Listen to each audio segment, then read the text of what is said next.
Hello friends, welcome back to dream success academy. मैं अविनाश आप सभी का स्वागत करता हूं आज के इस सेशन में। दोस्तों, आज की इस वीडियो में लोग जो 17 दिसंबर को, ठीक है, बिहार दरोगा का एग्जाम हुआ था, इसके फर्स्ट शिफ्ट के क्वेश्चन पेपर को जो है हम लोग एनालाइज करेंगे। ठीक है, देखिए ये जो क्वेश्चन आप देख रहे हैं ओरिजिनल क्वेश्चन कॉपी है। ठीक है, ये क्वेश्चन कॉपी जो है आपको सोशल मीडिया पर सर्कुलेट कर रहा है। ठीक है, जहाँ से आपको भी प्राप्त हो जाएगा वहीं से हमें भी प्राप्त हुआ, तो मैं सोचा कि इससे आपको एक विस्तृत वीडियो बना दूं। ठीक है, ताकि आप लोग जो है अच्छे से क्वेश्चन को मिला पाएँ और अपना स्कोर काउंट कर पाएँ। ठीक है, तो चलिए देखते हैं क्वेश्चन नंबर वन।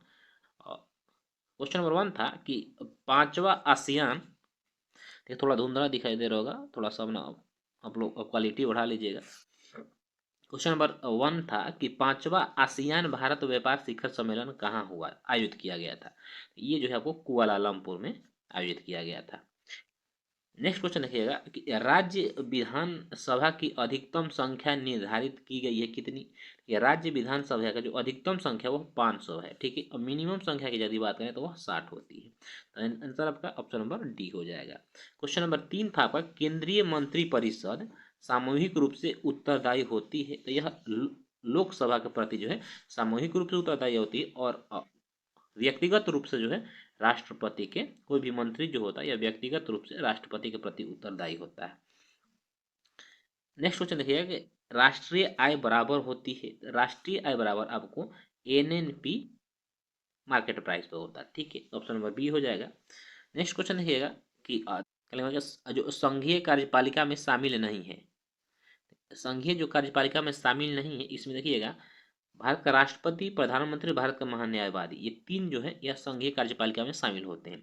भारत का जो नियंत्रक के महालेखा परीक्षक है सीएजी यानी, ठीक है, कंप्ट्रोलर एंड ऑडिटर जनरल, यह जो है आपको कार्यपालिका में सम्मिलित नहीं। ऑप्शन नंबर डी हो जाएगा। अगला क्वेश्चन देखेंगे, किस केंद्रीय मंत्रालय ने ई सारस नामक मोबाइल ऐप लॉन्च किया है। तो यह आपको ग्रामीण विकास मंत्रालय ने लॉन्च किया है।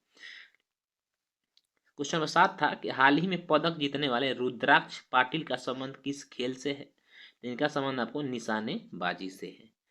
अगला क्वेश्चन यह है कि कुमार पोस्ट, ठीक है, और सियाचिन में तैनात होने वाली पहली महिला अधिकारी का नाम बताइए। तो ये आपको कैप्टन शिवा सिंह हो जाएगा, हो जाएंगे। ठीक है, देखिए ये क्वेश्चन आपको मैथ से था, कुछ नहीं करना था। वाई का क्या करना है, 20% कह रहा है, 20% करिए का 20% कह रहा है, ठीक है, बराबर 20 है, तो वाई का मान निकालना था आपको। तो पाँच पाँच कर दिए, पाँच हाँ पाँच, 20 बाय 100, 20 बाय 100, इधर जाएगा 5 25, 25 दूनी 50, 500 हो जाएगा। वाई का मान जो है आपका 500, तो जो भी स्कोर 500 आंसर किए हम लोग वो सही होगा इनका। ठीक है, चलिए क्वेश्चन नंबर 10 देखेंगे हम। क्वेश्चन नंबर 10 था कि बिहार में प्रबलित कीमतों पर 2011-12 19-20 के विशुद्ध राज्य घरेलू उत्पाद की समृद्धि दर क्या है। इसको एक्चुअली दोस्तों ये मिल नहीं रहा कहीं। ठीक है, कहीं कहीं आपको जो इसका आंसर दे रहा है वो 10.5% दे रहा है। ठीक है, तो एक बार इसे आप लोग सर्च कर लीजिएगा। ठीक है, नेक्स्ट क्वेश्चन देखिएगा कि कौशाम्बी किस महाजनपद की राजधानी थी। तो यह जो है आपको वत्स की राजधानी थी। अगला क्वेश्चन था कि आपको किस समूह में सही अर्थ प्रकट करने वाला शब्द युग्म है। तो देखिए बहुत सारे लोग अनल, हवा, अनिल, अग्नि मार के हैं, जबकि अनल का जो पर्यायवाची शब्द है यह अग्नि होता है, और अनिल का जो पर्यायवाची शब्द होता है यह हवा होता है। तो यह अपोजिट दिया हुआ है, तो ये तो आपका नहीं होगा। ठीक है, देव का अर्थ देवता होता है, लेकिन देव का अर्थ भाग ये नहीं होता है, तो ये भी थोड़ा कंफ्यूज कर रहा है। ठीक है, तो एक बार कहीं और स्रोत हो आपके पास तो उससे मिला लीजिएगा। इसको बारे में मैं आपको कन्फर्म कुछ कह नहीं सकता। मैंने कोशिश किया इसको बनाने का, बट ये इसका हर जगह जो है आपको किसी जगह इसका सही आंसर मिल नहीं रहा। तो या तो इसे जो आयोग है उस पर ही छोड़ दीजिए, क्या आयोग इसका आंसर देता है। नेक्स्ट क्वेश्चन था कि रूस किस संधि द्वारा प्रथम विश्व युद्ध से अलग हुआ। तो यह जो ब्रेस्ट लिटोस्क की जो संधि हुई थी इसके तहत अलग हुआ था। अगला क्वेश्चन है विस्थापन का दूरी के साथ अनुपात कैसा होता है। तो यह जो है आपको 1 के बराबर या 1 से कम होता है। क्वेश्चन नंबर 15 है कि द्वार कोशिकाओं में जब जल अंदर जाता है तो वो फूल जाती है और रंध्र का छिद्र जो होता है तो यह खुल जाता है। नेक्स्ट क्वेश्चन था कि सरकार द्वारा लगाई गई रुकावटों और प्रतिबंधों को हटाना क्या कहलाता है, तो यह उदारीकरण यानी लिबरलाइजेशन कहलाता है। ठीक है, जो कि 1991 ईस्वी में सरकार ने यह अपनाया था। नेक्स्ट क्वेश्चन था कांगड़ा लघु चित्रकला। तो कांगड़ा जो चित्रकला है, कांगड़ा हिमाचल प्रदेश से संबंधित है और हिमाचल प्रदेश में यह कि जो कांगड़ा नामक जिला भी है। ठीक है, तो जो पढ़े होंगे वो जरूर इसे मारे होंगे। मानव विकास सूचकांक को प्रकाशित किया जाता है किसके द्वारा, यह यूएनडीपी यानी यूनाइटेड नेशनल डेवलपमेंट प्रोग्राम के द्वारा इसे प्रकाशित किया जाता है। चलिए क्वेश्चन नंबर 19 है, यह कि द स्पिरिट ऑफ लॉज नामक रचना किसका है, तो यह मॉन्टेस्क्यू ने लिखा था। यदि हम बात करें क्वेश्चन नंबर 20 का, तो क्वेश्चन नंबर 20 है आपका कि भारत सरकार द्वारा जनजातियों के स्वशासन के विभिन्न आयामों का परीक्षण करने के लिए किस समिति का गठन किया गया, तो याद रखें ये भूरिया समिति था। ठीक है, क्योंकि एल.एम. सिंघवी, अशोक समिति, ये सब आपको पंचायती राज से संबंधित हो जाएगा और सरकारिया समिति जो है ये आपको केंद्र राज्य संबंधित, और एलिमिनेट करके भी इसको आप सही कर सकते थे यदि आंसर पता नहीं होता तो। ठीक, अगला क्वेश्चन था उपभोक्ताओं के, देखिए उपभोक्ताओं के जिस अधिकार के तहत वस्तुओं व सेवाओं के विनिर्माता द्वारा पैकिंग पर सूचना दर्शाई जाती है वह जो सूचना का अधिकार के तहत होता है। ठीक है, नेक्स्ट क्वेश्चन देखिएगा, अभिनेत्र लेंस की वक्रता रूपांतरित की जा सकती है, तो यह जो है आपको पच्छाभी पेशियों से, सिलियरी मांसपेशियां जो होती है उससे होता है। नेक्स्ट क्वेश्चन था कि राष्ट्रपति राज्यसभा में कितने सदस्य मनोनीत कर सकता है, तो यह 12 कर सकता है। अगला क्वेश्चन है आपका कि भारत का राज्य अथवा केंद्र शासित प्रदेश जनगणना 2011 में साक्षरता दर में तीसरा सर्वाधिक मान रखता है, तो यह आपको मिजोरम हो जाएगा। पहले पे केरल, दूसरे पे लक्षद्वीप, तीसरे पे मिजोरम हो जाएगा। ठीक है, नेक्स्ट क्वेश्चन देखिएगा, ये देखिए ये आपको मैथ था। ठीक है, तो ये बनाइएगा तो आप इसका आंसर 50 आएगा। ठीक है, चलिए अगला क्वेश्चन था आपका क्वेश्चन नंबर 26 था कि निम्नलिखित में कौन राष्ट्रपति के महाभियोग की प्रक्रिया में भाग नहीं लेते हैं, कि संसद के किसी भी सदन में जो मनोनीत सदस्य होते हैं वो भाग नहीं लेते हैं, तो आपका यहाँ पर केवल एक आंसर हो जाएगा, option number B. Next question देखिएगा कि एकरा राजधानी है, तो यह आपको घाना की राजधानी है। ठीक है, निम्नलिखित में से किस संगठन ने हाल ही में ऑपरेशन गरुण चलाया, तो सीबीआई ने, ठीक है, ऑपरेशन गरुण चलाया किसको, ड्रग्स तस्करी को रोकने के लिए। नेक्स्ट क्वेश्चन किएगा यहाँ पे आपको कि एक दूरदर्शी में अभिदृश्य उत्तल लेंस के स्थान पर परवलय दर्पण का उपयोग क्यों लाभकारी है, सबसे अधिक सही उत्तर चुनना था। ऑप्शन नंबर सी, परवलय दर्पण में उत्तल लेंस की तुलना में ऑप्शन नंबर जो सी लगाए वो सही आंसर है। ठीक है, चलिए आगे देखिएगा कि बलवंत राय मेहता समिति का संबंध किससे है, तो इनका संबंध जो है आपको पंचायती राज से, इन्होंने पंचायत के त्रिस्तरीय ढांचा को जो है दिया था। ठीक है, 46 नंबर देखिए क्या है, 31 से लेकर 45 तक क्वेश्चन जो है आपको ये वायरल नहीं हुआ है, मतलब ये पेज में आपको कहीं नहीं मिला है। 2 पेज आपको कट हैं, बाकी सब पेज वायरल है, किंतु 31 से लेकर 45 तक नहीं है। तो चलिए 46 सब देखेंगे हम लोग कि निम्नलिखित में से कौन सा राज्य क्षेत्रफल का अनुसार सबसे बड़ा है, तो यह राजस्थान हो जाएगा। ठीक है, नेक्स्ट क्वेश्चन 47 नंबर आपका, देखिए यहाँ पर change the following sentence and passive voice from the given option given below, यानी पैसिव वॉइस में जो चेंज करना था, तो इसका आई ईट ये बनाना एवरीडे लिखा हुआ है। ठीक है, तो इसका हो जाएगा ये banana is eaten by my everyday, option number जो सी हो जाएगा। ठीक है, आगे देखिएगा कि निम्नलिखित तत्वों में सबसे कम जो विद्युत ऋणात्मकता है यह किसकी है, तो यह जो सी एस की जो है आपका ऑप्शन नंबर बी जो है आपको सी एस की सबसे कम विद्युत ऋणात्मकता है। एक समान वृत्तीय गति में निम्न राशि स्थिर रहती है, तो चाल जो होता है यह देखिएगा स्थिर रहेगा। ठीक है, नेक्स्ट क्वेश्चन है, देखिए क्वेश्चन नंबर ये है, आपको बताना था कि निम्नलिखित निवारक निरोधक अधिनियम को काल क्रमानुसार दर्शाइए, तो इसको यदि ऑप्शन नंबर जो इसका आंसर हो जाएगा, आंसर मैं आपको बता दूं ऑप्शन नंबर ए आंसर हो जाएगा। ठीक है, नेक्स्ट क्वेश्चन देखिएगा कि निम्नलिखित में कौन अमिश्रणीय द्रवों को अलग करने की एक विधि है, तो यह आपको पृथकारी कीप के प्रयोग से अलग किया जाता है। ठीक है, अमिश्रणीय का रहा मतलब कोई मिश्रण नहीं है उसमें, यदि मिश्रण होता तो फिर दूसरा हो जाता। नेक्स्ट क्वेश्चन है गंगा के निचले मैदान किस फसल के लिए आदर्श परिस्थिति प्रदान करते हैं, तो यह आपको जूट या धान के लिए जो है आदर्श स्थिति पैदा करते हैं, ऑप्शन नंबर ए हो जाएगा। ठीक है, क्वेश्चन नंबर 53 है आपका, निम्नलिखित में से कौन द्वितीयक समंगों के स्रोत हैं? यह देखिए, इसमें सरकारी रिपोर्ट, समाचार पत्र, पुस्तकें, वेबसाइट सभी हो जाएगा। ऑप्शन नंबर जो है 4 सही हो जाएगा। ठीक है, नेक्स्ट क्वेश्चन देखिएगा कि प्राचीन मगध राज्य की प्रथम राजधानी कौन सी थी? तो आपको राजगृह थी। ठीक है, नेक्स्ट क्वेश्चन है कि निम्न में से कौन प्रोटोजोआ से जनित रोग है? तो यहाँ कालाजार जो है प्रोटोजोआ जनित रोग हो जाएगा। नेक्स्ट क्वेश्चन था कि मोटो जीपी भारत रेस 2023 निम्नलिखित में से किस शहर में आयोजित किया गया था? यह आपको ग्रेटर नोएडा में स्थापित किया गया था। क्वेश्चन नंबर 57 देखिएगा कि वायु में ध्वनि तरंगें विचरण करती है, तो यह केवल अनुदैर्ध्य तरंगों के रूप में जो है विचरण करेंगी। क्वेश्चन नंबर 58 है कि भारत के रक्षा मंत्रालय द्वारा माइक्रोसॉफ्ट ऑपरेटिंग सिस्टम के बदल कर कौन सा जो है ऑपरेटिंग सिस्टम लाया गया है? तो यह वो माया ऑपरेटिंग सिस्टम लाया गया। ठीक है, काफी थोड़ा डीप क्वेश्चन था।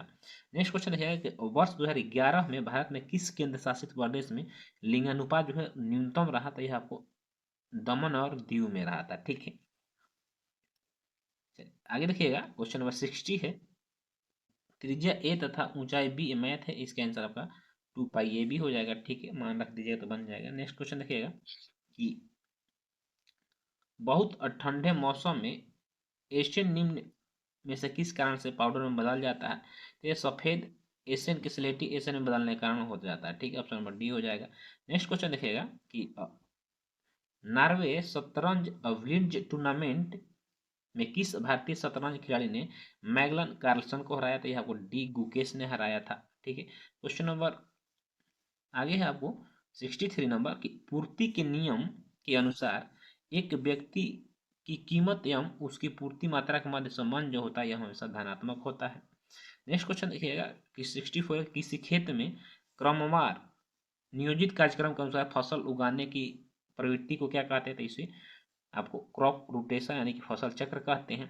रुपया, देखिए रुपया आया था, ये रुपया मुद्रा है किसका? तो यह आपको इंडोनेशिया का मुद्रा का नाम है रुपया। कच्चा माल सम्मिलित किया जाता है, तो यह आपको कार्यशील पूंजी में जो है आपको सम्मिलित किया जाता है। क्वेश्चन नंबर आपका 67 है कि व्यावसायिक बैंकों का मुख्य कार्य क्या है? तो यह जो है आपको जमा स्वीकार करती हैं और ऋण प्रदान करती हैं। ठीक है, जो है सार्वजनिक क्षेत्रों को या ग्रामीण क्षेत्रों को। नेक्स्ट क्वेश्चन है कि फ्रांस के निम्न में से किन दो नेताओं ने नेशनल असेंबली के गठन की घोषणा की? ये काफी डीप क्वेश्चन ये पूछा हुआ है। ठीक है, तो ये आपको मिराबियो और अबेसिये ने किया था। नेक्स्ट क्वेश्चन है बाणों को रखने का जो साधन होता है इसे क्या तरकस कहा जाता है? ठीक है, यानी तुणीर कहा जाता है। अगला क्वेश्चन है भारत रत्न विजेता भूपेन हजारिका निम्नलिखित क्षेत्रों में से किससे संबंधित है? आपको कला से संबंधित है और इनका संबंध जो असम से है। निम्नलिखित में से अनपचयी शर्करा कौन सा है? तो यह आपको सुक्रोज हो जाएगा। सुक्रोज है अनपचयी शर्करा है। मुख्यमंत्री के कार्य व शक्तियों का उल्लेख भारतीय संविधान के किस अनुच्छेद में मिलता है? तो अनुच्छेद 167 में मिलता है। अगला क्वेश्चन देखिएगा कि 74 जो है कि आंत में पाचन के पश्चात अवशोषित वसा का वहन किया जाता है किसके द्वारा? तो यह लिम्फ यानी लसिका के द्वारा किया जाता है। क्वेश्चन नंबर 75 कि फिटकिरी गंदले पानी को किस प्रक्रिया द्वारा स्वच्छ करती है? तो यह आपको कन कोगुलेशन यानी स्कंदन प्रक्रिया के द्वारा जो अलग करती है। नेक्स्ट क्वेश्चन था क्वेश्चन नंबर 76 कॉपर छीलन को सांद्र H2SO4 के साथ गर्म करने पर क्या मुक्त होता है? तो यह आपको SO2 मुक्त होता है। वास्को डी गामा भारत कब आया? सबसे आसान क्वेश्चन है, 1498 ईस्वी में आया था कालीकट बंदरगाह। गंगा के मैदान में जो नवीन जलोढ़ निक्षेप होता है उसको क्या कहा जाता है? उसको खादर मिट्टी कहा जाता है, और जो पुरानी जलोढ़ होता है उसको बांगर मिट्टी कहा जाता है। तो ऑप्शन नंबर बी आंसर हो जाएगा। नेक्स्ट क्वेश्चन देखिएगा, ये मैथ से है क्वेश्चन, यदि इसे बनाएगा तो आपका आंसर बता दूं तो 60,000 हो जाएगा। ठीक है, चलिए नेक्स्ट क्वेश्चन देखिएगा कि निम्नलिखित में से किस दिन जो है आपको पृथ्वी दिवस मनाया जाता है? तो यह 22 अप्रैल को प्रत्येक वर्ष पृथ्वी दिवस के रूप में मनाया जाता है, जबकि 22 मार्च को जल विश्व जल दिवस मनाया जाता है और बिहार दिवस भी मनाया जाता है। बहुत सारे लड़के जो इस क्वेश्चन में कंफ्यूज किए हैं। प्रयाग प्रशस्ति क्वेश्चन था कि किस से संबंधित प्रयाग प्रशस्ति की कौन रचनाकार है? तो ये आपको हरिसेन है। नेक्स्ट क्वेश्चन 82 था आपका कि निम्नलिखित में से जीवाणु जनित रोगों को पहचानिए। तो देखिए इनमें से आपको पोलियो तो वायरस से होता है और रेबीज वायरस से होता है, तो आपको सी ऐसे ही छट गया। ठीक है, सी सी सी देख एलिमेंट कर दिए पढ़ ये तीनों में सी है, खत्म। ए बी यानी कि आपका हैजा मस्तिष्क कुष्ठ रोग और टिटनेस जो हो जाएगा आंसर हो जाएगा। आपको ऑप्शन नंबर बी एलिमेंट करके नहीं याद होता तो इसके लोग लगा सकते थे। नेक्स्ट क्वेश्चन है बिहार का जो है आपका बिहार राज्य का क्षेत्रफल कितना था? 94,100 63 वर्ग किलोमीटर है। क्वेश्चन नंबर 84 था कि 1991 में भारत में आर्थिक सुधारों को अपनाने का जो मुख्य तत्कालीन कारण क्या था, तो वह भुगतान संतुलन का संकट था। ऑप्शन नंबर सी बिल्कुल सही आंसर है। ठीक है, अगला क्वेश्चन देखिएगा कि इमरजेंसी यानी आपातकालीन हार्मोन कहा जाता है किसे, तो यह एड्रेनल हार्मोन कहा जाता है। ठीक है, समुद्री जैव विविधता के लिए भारत का पहला राष्ट्रीय केंद्र कहाँ है, यह जो जामनगर में है। अगला क्वेश्चन है आपका कि अंत्योदय अन्न योजना कब लागू किया गया था, आपको 2000 ईस्वी में लागू किया गया था। भारतीय संविधान के कौन से भाग को 7वें संविधान संशोधन जो 1956 में हुआ था को हटा दिया गया, जिसके बताया मैंने जो भाग 7 है ये निरस्त कर दिया गया है। ठीक है, जो कि भाग 7 जो है ये कुछ जो मामलों में जो देसी रियासतें थे उसको रियायत देता था। नेक्स्ट क्वेश्चन देखिएगा, कौन सी अंतर्राष्ट्रीय सीमा पार किए बिना आप भारत से तिब्बत जा सकते थे, भारत और चीन हो जाएगा। ठीक है, देखिए ये क्वेश्चन जो है मैथ से है दोस्तों, इसे एक्चुअली मैंने बनाया नहीं, आप लोग अगर बना के देख लीजिएगा। ठीक है, 8 शायद आंसर हो सकता है इसका, तो इससे आप लोग बनाए होंगे तो मिला लीजिएगा, आपको बीच जो है आंसर आप ऑप्शन देख रहे हैं दोनों। नेक्स्ट क्वेश्चन देखिएगा यहाँ पे, अल हिलाल अखबार की स्थापना किसने किया, तो यह आपको अब्दुल कलाम आजाद थे। ठीक है, नेक्स्ट क्वेश्चन देखिएगा, अधिसूचित क्षेत्र समिति के सदस्य कौन चुनता है, जिसे राज्य सरकार द्वारा मनोनीत किया जाता है। ठीक है, नेक्स्ट क्वेश्चन है आपका 95 नंबर का, निम्नलिखित में से कौन बंगाल में अस्थायी बंदोबस्त का प्रस्तावक था, यह सर जॉन शोर प्रस्तावक थे और लागू किया था रॉबर्ट क्लाइव ने। ध्वनि का वेग सबसे अधिक ठोस में होता है और ठोस के रूप में यह स्टील दीवार, ऑप्शन नंबर ए हो जाएगा। नेक्स्ट क्वेश्चन है कि भारतीय संविधान के उद्देशिका में संशोधन किया गया, तो 42वां संविधान संशोधन, उद्देश्य का मतलब प्रस्तावना करा, जो भारत का प्रस्तावना उसमें सन 1926 ईस्वी में 42वां संविधान संशोधन किया गया था। ठीक है, सरदार सरोवर सिंह समिति की सिफारिश पे, तो ऑप्शन नंबर आपका सी हो जाएगा। नेक्स्ट क्वेश्चन क्या है, ये भी मैथ से है, इसे बना लीजिएगा, मैंने बनाया नहीं है मैथ। और हाँ, क्वेश्चन नंबर ये है आपका कि निम्नलिखित में से किसने 1940 में सर्वप्रथम व्यक्तिगत सत्याग्रह शुरू किया था। देख, शुरू किया था महात्मा गांधी ने, और जो प्रथम सत्याग्रही थे वो विनोबा भावे थे, किंतु यहाँ शुरू किसने किया था कह रहा था आपको, महात्मा गांधी हो जाएगा। नेक्स्ट क्वेश्चन है कि देखिए ये क्वेश्चन बहुत सारे लोग गलती किए होंगे, सोचे होंगे, ध्यान नहीं दिए होंगे यहाँ पे कि न सत्याग्रह शुरू किसने किया, ये ध्यान नहीं होगा कि प्रथम सत्याग्रही कौन थे, तो विनोबा भावे बहुत सारे लोग जो इसको मार के आए हैं, किंतु एग्जामों में यही ध्यान देना होता है, और कहाँ से थोड़ा सा चेंज कर देगा आपका आंसर चेंज हो जाएगा। निम्नलिखित जिलों में कौन सा उत्तर पश्चिमी जलोढ़ दम्मोट मैदानी भाग में नहीं, तो देखिए पूर्णिया जो है वो दक्षिणी बिहार में पड़ता है, तो ये आंसर आपका पूर्णिया हो जाएगा। तो दोस्तों इस तरह से हम लोगों ने जो छूटा हुआ है 31 से लेकर और 45 तक के क्वेश्चन, यानी कि आपको जो 15-16 क्वेश्चन ये नहीं है, बाकी के सारे क्वेश्चन मैंने आपको बता दिया। तो आपको आज का सेशन कैसा लगा कमेंट करके जरूर बताइएगा, और इसका जो सेकंड शिफ्ट वाला क्वेश्चन है उसको भी मैं करा दूंगा अगले